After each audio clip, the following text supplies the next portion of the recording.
Good morning, students. Good morning, sir. How are you? We are fine, sir. हाँ, तो सबसे पहले तो हम लिखेंगे JMS। क्या लिखेंगे? JMS। What is mean of the JMS? जय मां सरस्वती। Very good. तो हमारा जो प्रश्न निर्माण का टॉपिक चल रहा है, कौन सा चल रहा है? प्रश्न निर्माणम। प्रश्न निर्माणम के हमने पार्ट फर्स्ट में पढ़े थे। कितने नियम पढ़े थे? बोलो। 4 पढ़े थे। कितने पढ़े थे? 4 नियम पढ़े थे। ठीक है। दूसरा जो पार्ट आया था उसमें हमने 3 नियम पढ़े थे। ठीक है। इसमें हम नियम नंबर 8वां पढ़ेंगे। कौन सा नियम पढ़ेंगे? 8वां। तो नियम नंबर 8 है जिसमें किम में शब्द रूप का प्रयोग है। तो नियम नंबर 8। नियम नंबर 8 इसमें है कि मैं शब्द का प्रयोग है, लेकिन मैं शब्द रूप का प्रयोग लिख रहा हूं। शब्द रूप का प्रयोग। तो किम शब्द के रूप आपको याद है क्या? Yes, sir. 3 लिंगों में पढ़ाए थे हमने। पुल्लिंग में, स्त्रीलिंग में, नपुंसकलिंग में किम शब्द के रूप पढ़ाए थे क्या? Yes, sir. याद है क्या? Yes, sir. एक बार मेरे साथ में बोलोगे? Yes, sir. हम सबसे पहले पुल्लिंग का उच्चारण करेंगे, फिर हम इसके नियम आगे पढ़ेंगे। ठीक है। Yes, तो पुल्लिंग में हमने क्या पढ़ाया था? कह कऊ के, कम कऊ काने के, काव्यम कई हई, तस्मय काव्यम के व्यय है, तस्मात काव्यम के व्यय है, कैसे कयो के शाम, कैस्मिन कयो के सु। बोलो कैस्मिन कयो के सु। ये हमने पुल्लिंग में पढ़ा था। फिर हमने स्त्रीलिंग में पढ़ा था। क्या पढ़ा था?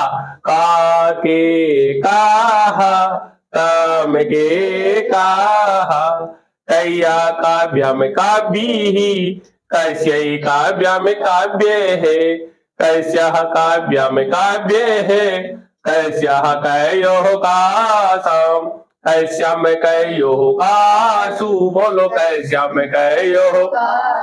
फिर नपुंसकलिंग में क्या बनाया हमने? कि मैं के कानी, कि मैं के कानी, एन काव्यम कई हई, तस्मय काव्यम के व्यय है, कस्मात काव्यम है, कैसे कयो के शाम, कैस्मिन कयो के सु। बोलो कैस्मिन कयो के सु। 21 पुल्लिंग हो गए, 21 ही स्त्रीलिंग हो गए, 42 हो गए और 21 ही नपुंसकलिंग हो गए। ठीक है ना। इनका प्रयोग हम इस नियम में करेंगे। कहां करेंगे? तो देखो भाई, लिखो पार्ट नंबर प्रथम जो हमने कल पढ़ा था। ठीक है। और पार्ट नंबर 2 में जो नियम हमने पढ़े थे उन नियमों को छोड़ करके। ठीक है। तो लिखो, जब वाक्य में, कब है? जब वाक्य में उपर्युक्त नियमों को छोड़कर भी लिख सकते हैं, या पार्ट नंबर 1 और पार्ट नंबर 2 जो पूर्व हमने वीडियो बनाया ठीक है, उनको छोड़ करके। जब वाक्य में उपर्युक्त नियमों को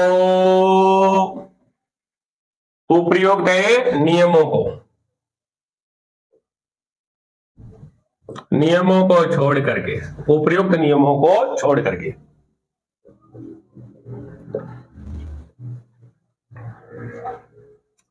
उपर्युक्त नियम में कौन से हो गए? पार्ट नंबर 1 में हमने पढ़े था सबसे पहले कुत्र का प्रयोग, फिर हमने पढ़ा था कति का प्रयोग, फिर कदा का प्रयोग और फिर किमर्थम का प्रयोग। 4 तो वो हो गए। फिर पार्ट 2 में हमने पढ़ा था कीदृश का प्रयोग, फिर हमने पढ़ा था कीदृशी का प्रयोग, फिर हमने पढ़ा था कीदृशम का प्रयोग। इन 7 नियमों को छोड़ करके। ठीक है। तो देखो, जब वाक्य में उपयुक्त नियमों को छोड़ करके किसी अन्य पद को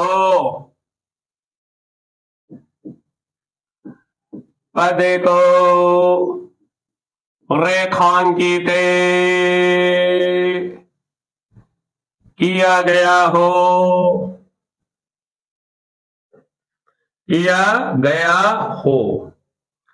अथवा स्थूल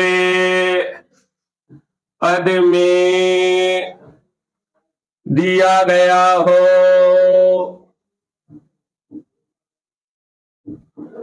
दिया गया हो तो उसे रेखांकित पद में मूल शब्द, कौन सा शब्द है? मूल शब्द। फिर लिंग, इसके बाद में विभक्ति और वचन के अनुसार, वचन के अनुसार मूल शब्द में क्या देखेंगे? लिंग, विभक्ति और वचन के अनुसार किम शब्द का प्रयोग करते हुए, का प्रयोग करते हुए प्रश्न निर्माण करते हैं, करते हुए प्रश्न निर्माण करते हैं और वाक्य के अंत में, वाक्य के अंत में प्रश्नवाचक चिन्ह लगा देते हैं। प्रश्न वाचक चिन्ह लगा देते हैं। Are you understand? Yes, sir.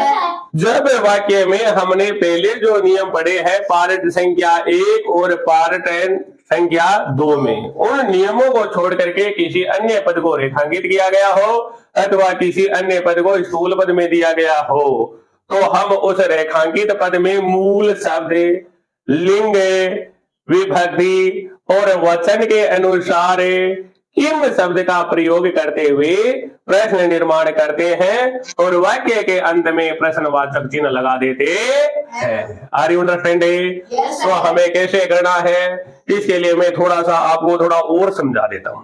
ठीक है, तो हमें क्या करना है, जो रेखांकित 1 नंबर में तो हमें देखना है 1 नंबर प्रक्रिया तो ये होगी, हमें रेखांकित पद देखना है। रेखांकित पद कौन सा है, क्या करना है? रेखांकित एक पद को देखना है। ठीक है, फिर हम 2 नंबर प्रोसेस में क्या करेंगे, 2 नंबर में उसमें देखेंगे मूल शब्द क्या है। क्या देखेंगे? मूल शब्द देखेंगे। ठीक है, मूल शब्द देखने के बाद हम तीसरे प्रोसेस में देखेंगे मूल शब्द के बाद में इसमें देखेंगे लिंग कौन सा है। क्या देखेंगे? लिंग। लिंग के बाद में हम उसमें देखेंगे 4 नंबर पर विभक्ति। क्या करेंगे? विभक्ति देखेंगे। क्या देखेंगे? विभक्ति। फिर 5 नंबर प्रोसेस में देखेंगे वचन। क्या देखेंगे? वचन। वचन देख करके हम किम शब्द का प्रयोग कर देंगे। उसके स्थान पर 6 नंबर पर कौन से शब्द का प्रयोग करेंगे? किम शब्द का प्रयोग कर देंगे। इसमें करेंगे सेम विभक्ति, सेम विभक्ति, सेम लिंग, सेम वचन। किम शब्द का प्रयोग करते हुए प्रश्न निर्माण करते हैं और वाक्य के अंत में प्रश्नवाचक चिन्ह लगा देते हैं। थोड़ा सा हम उदाहरण में चलते हैं। ठीक है, तो देखिए घनश्याम है, घनश्याम है पुस्तक में पठती। एक एग्जांपल तो ये लेते हैं, घनश्याम है पुस्तक में पठती, तो यहां पर घनश्याम को रेखांकित किया गया है। दूसरा लिखते हैं कविता गृह में गच्छति। दूसरा ये लेते हैं। तीसरा लेते हैं इदम, इदम। ठीक है, पुस्तकम इदमे पुस्तकमे अस्ति, ये ले लेते हैं। ठीक है, तो देखिए देखिए, are you understand? Yes, sir. अब देखो पहले में 1 नंबर में रेखांकित पद क्या है, पहला जो सेंटेंस दिया उसमें रेखांकित पद क्या है, घनश्याम है। क्या है? घनश्याम है। और दूसरा जो वाक्य है उसमें रेखांकित पद क्या है, कविता। क्या है? कविता। और तीसरे में क्या है, पुस्तकम है। क्या है? पुस्तकम। पुस्तकम। तो हमें इनको पहले घनश्याम को अच्छी तरह से देखते हैं। घनश्याम में मूल शब्द क्या है, घनश्याम है। क्या है? घनश्याम है। 1 नंबर पर क्या है, घनश्याम। घनश्याम में लिंग कौन सा है, पुल्लिंग है। लिंग कौन सा है, पुल्लिंग है। फिर विभक्ति कौन सी इसमें, प्रथमा है। वचन कौन सा है, एक वचन है।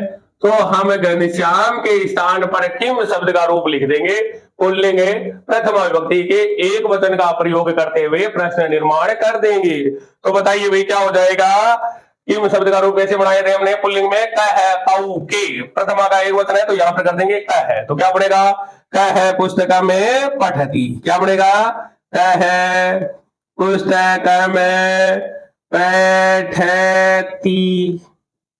फिर लगा देंगे हम प्रश्न वाचक चिन्ह। ठीक है, घनश्याम में क्या है, घनश्याम शब्द है, पुल्लिंग है, प्रथमा विभक्ति के एक वचन का रूप है। तो हम किम शब्द पुल्लिंग प्रथमा विभक्ति के एक वचन का जो रूप है वो रख करके हम प्रश्न निर्माण कर देंगे। ठीक है, और वाक्य के अंत में प्रश्नवाचक चिन्ह लगा देंगे। इसी प्रकार ये कविता है। 2 नंबर क्या है, कविता। कविता में मूल शब्द क्या है, कविता है। और इसमें लिंग कौन सा है, स्त्रीलिंग है। कौन सा लिंग है, स्त्रीलिंग है। विभक्ति कौन सी है, प्रथमा है। वचन कौन सा है, एक वचन है। तो हम क्या करेंगे, इसके स्थान पर किम शब्द का प्रयोग करेंगे। किसका प्रयोग करेंगे, किम शब्द का प्रयोग कर देंगे। किम शब्द स्त्रीलिंग प्रथमा विभक्ति के एक वचन का प्रयोग करते हुए प्रश्न निर्माण करेंगे और वाक्य के अंत में प्रश्नवाचक चिन्ह लगा देंगे। ठीक है, तो स्त्रीलिंग में क्या बढ़ेगा, किम शब्द से का बढ़ेगा। क्या बढ़ेगा, का। तो क्या हो जाएगा यहां पर का गृहम गच्छति। फिर हम लगा देंगे प्रश्नवाचक चिन्ह और का को कर देंगे रेखांकित। Are you understand? Yes, sir. इसके बाद में है इदम है पुस्तकम में अस्ति। पुस्तकम में तीसरे में क्या रेखांकित है, पुस्तकम है। पुस्तकम में मूल शब्द क्या है, पुस्तक है। क्या है, पुस्तक है। पुस्तक में कौन सा लिंग है, नपुंसक लिंग है। नपुंसक है, लिंग है। विभक्ति कौन सी इसमें, द्वितीय है। कौन सी है, द्वितीय है। और वचन कौन सा इसमें, एक वचन है। कौन सा वचन है, एक वचन। तो हम किम शब्द का प्रयोग करते हुए प्रश्न निर्माण करेंगे। तो क्या हो जाएगा, इदम किम अस्ति, इदम किम अस्ति, यह क्या है। और प्रश्नवाचक चिन्ह और इसको रेखांकित कर देंगे। Are you understand? Yes, sir. इसी प्रकार हम अन्य एग्जाम्पल पढ़ते हैं। ठीक है, अन्य एग्जाम्पल लिखा रहा हूं। अगला नियम है, उद्यमी ने समय है, बंधु नास्ति। उद्यमीन समय है, बंधु हो नास्ति। यहां पर उद्यमीन को रेखांकित किया गया है। तो उद्यमीन में कौन सी विभक्ति है, तृतीया विभक्ति है। तृतीया का एक वचन है तो उद्यमीन के स्थान पर हम कर देंगे केन। क्या कर देंगे, केन समय है, बंधु हो नास्ति। फिर लगा देंगे प्रश्नवाचक चिन्ह। तो केन क्षमा है, बंधु नास्ति। फिर हम लगा देंगे प्रश्नवाचक चिन्ह और केन को क्या कर देंगे, रेखांकित कर देंगे। इसी प्रकार वसंत से गुणम पिक है जाती। वसंत से गुण में पिक है जानाती। तो यहाँ पर वसंतस्य में मूल शब्द है वसंत, पुल्लिंग है, पंचमी विभक्ति का एक वचन है, तो किम शब्द पुल्लिंग है और पंचमी विभक्ति के एक वचन में किम शब्द से बनेगा कस्य है। तो क्या कर देंगे, कस्य गुण में पीक है जानाति, कस्य गुण में पीक है जानाति। फिर हम लगा देंगे प्रश्नवाचक चिन्ह। इसी प्रकार है, मिटा दूं ये? Yes sir.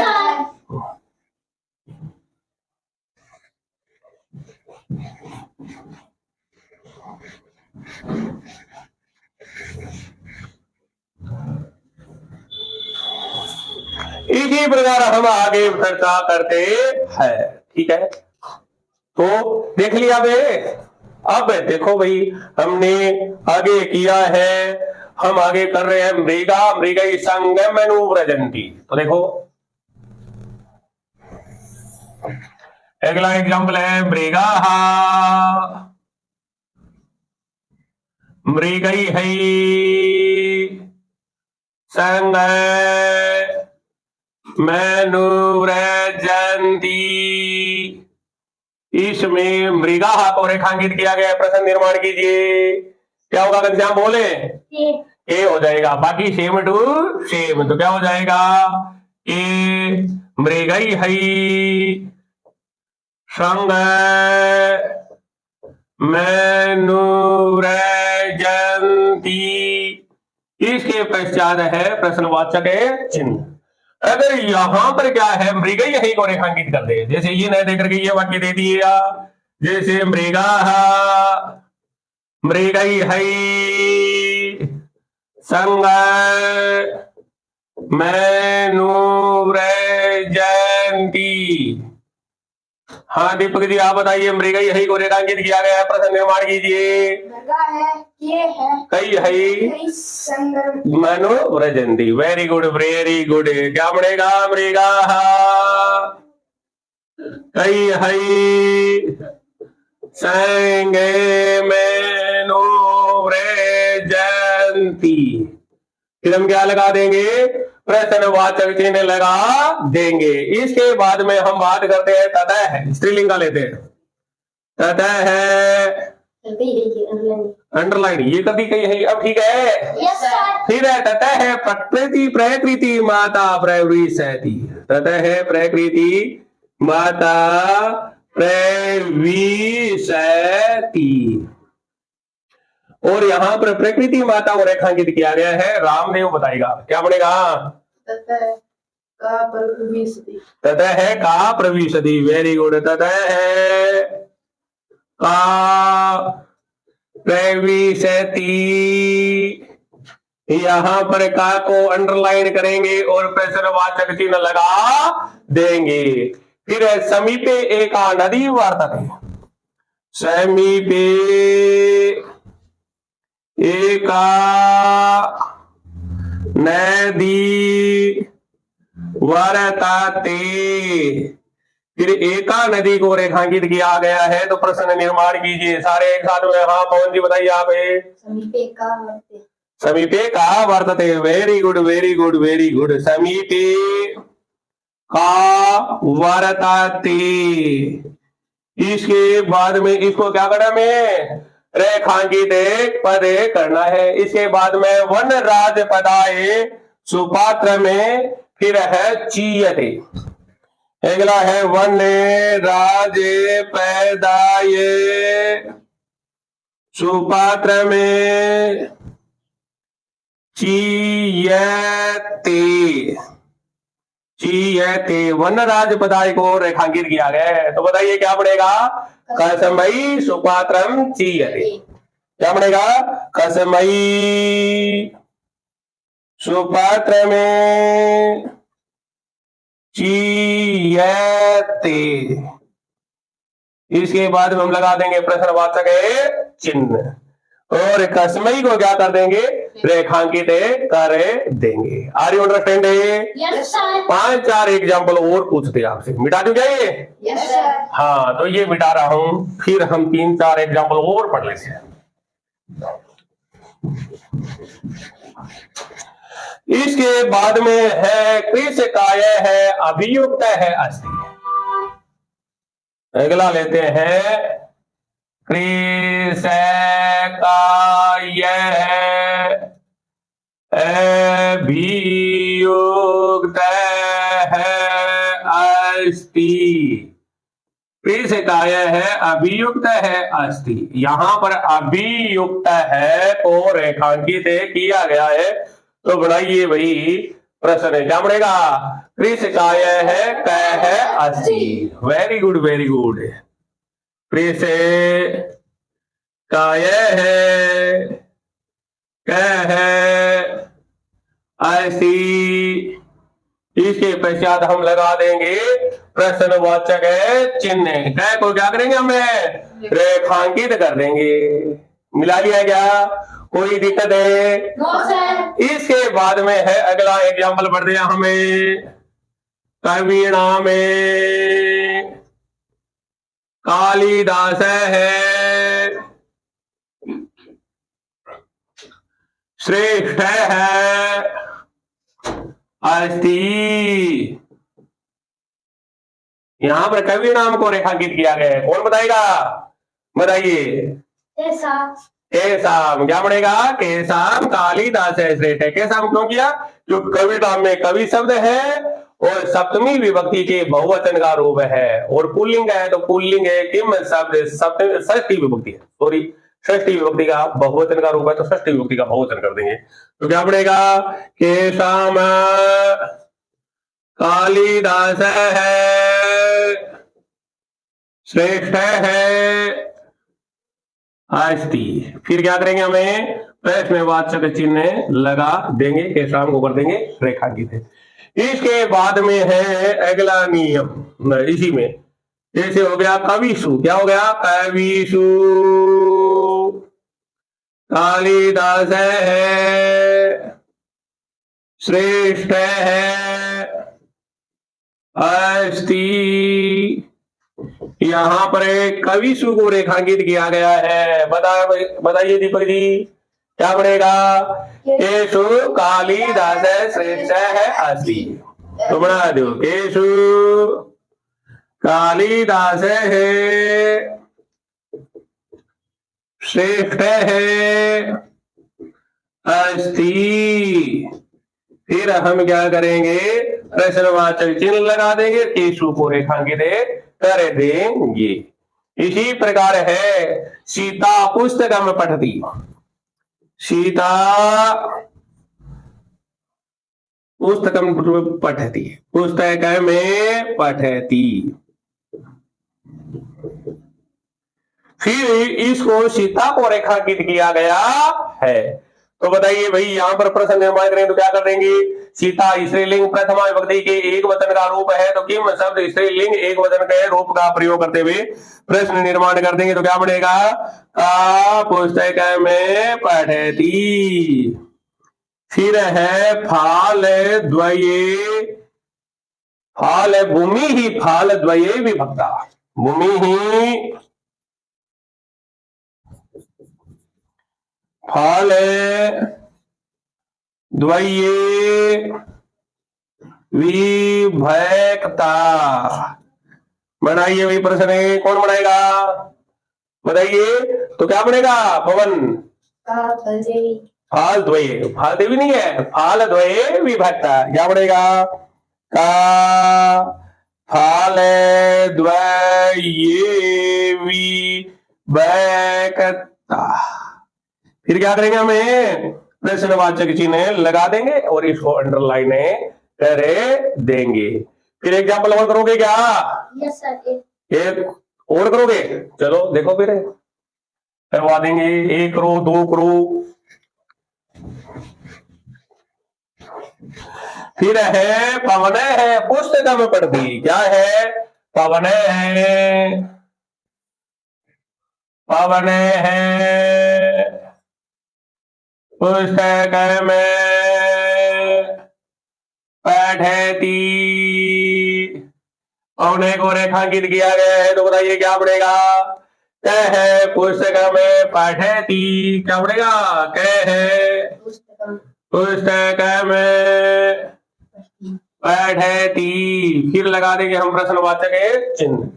अगर यहाँ पर पुस्तकम को रेखांकित किया हो गया हो, जैसे ये दे दिया पवन है, अच्छा कै को अंडरलाइन करने हैं, ये कर दिया पवन है पुस्तक में पठती, यहाँ पर पुस्तकम को रेखांकित किया गया है तो प्रश्न क्या बनेगा, पवन है किम पठती, क्या हो जाएगा, पवन है किम पठती, पवन है किम पठती, फिर है प्रश्नवाचक चिन्ह अंडरलाइन, वेरी गुड। इसके बाद में है सीता रामेण सह वनम अगच्छत,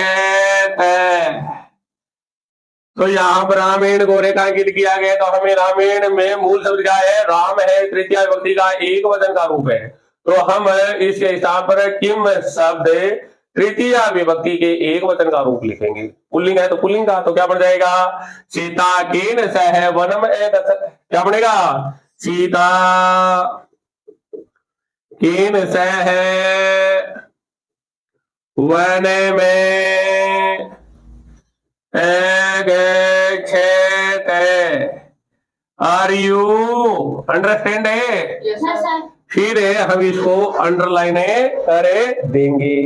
इसके बाद में आगे दिया है गणेशाय नमः है, गणेशाय नमः है, और गणेशाय को रेखांकित किया गया है, यहाँ पर गणेश शब्द है पुल्लिंग है, चतुर्थी विभक्ति के एक वचन का रूप है, तो किम शब्द पुल्लिंग है, चतुर्थी विभक्ति के एक वचन का प्रयोग करते हुए प्रश्न निर्माण करेंगे, तो क्या बनेगा, कसमई नाम है, आर यू अंडरस्टैंड है, कसमई को कर दोगे आप रेखांकित कर दोगे, आर यू अंडरस्टैंड है, एनी प्रॉब्लम है, हाँ इसी प्रकार एक एग्जाम्पल और लेते हैं हमें, वृक्षस्य अधः है, वृक्षस्य अधः बालकाः क्रीडन्ति, वृक्षस्य अधः बालकाः क्रीडन्ति, वृक्षस्य को रेखांकित किया गया है और आपको प्रश्न निर्माण करना है, वृक्ष शब्द है और षष्ठी विभक्ति के एक वचन का रूप है, तो हम किम शब्द पुल्लिंग षष्ठी विभक्ति के एक वचन का रूप रखेंगे, तो क्या बनेगा, कस्य अधः बालकाः क्रीडन्ति। इसी के साथ में आपका प्रश्न निर्माण का जो टॉपिक है वो कंप्लीट हो गया है। इसमें 8 नियम थे, 8 नियम हमने कर लिए हैं। Are you understanding? कल हम क्या करेंगे बोलो, इन 8 नियमों की दोबारा से रिवाइज करेंगे, ठीक है? Yes sir. ओके।